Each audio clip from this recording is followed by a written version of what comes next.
lagay ko na yung chicken curry.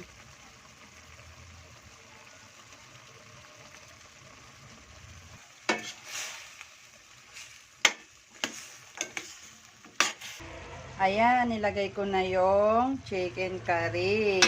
Ayan. Ayan, pinapakatihan ko lang siya ng kaunti para lumambot ang manok. Tapos, ilalagay ko na yung pinirito kong patatas at carrots. Sunod itong isang cup ng coconut oil. Pag naluto na natin ng kaunti na yung sabaw ng chicken curry, yan, okay na siya. Ilalagay na natin ang gata. Kasi luto naman na to eh.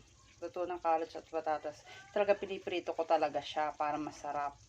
Yan, lalagay na po natin ang patatas at carrots.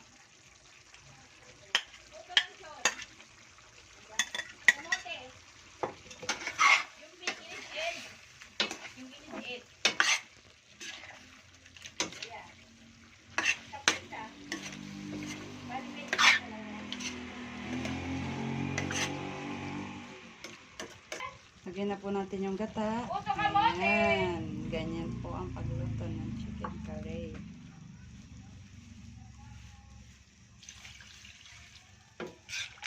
Ayan.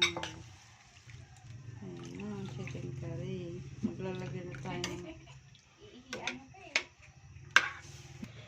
Ayan guys, di ba nalagay natin yung gata? Ngayon, titimplahan na natin siya ng wow sarap.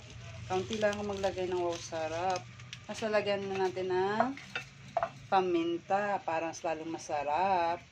At lagyan na natin ng kaunting asin. Ayan. Ganyan. Ayan. At wait lang natin ng 60 minutes para maluto natin ang chicken curry. Ayan.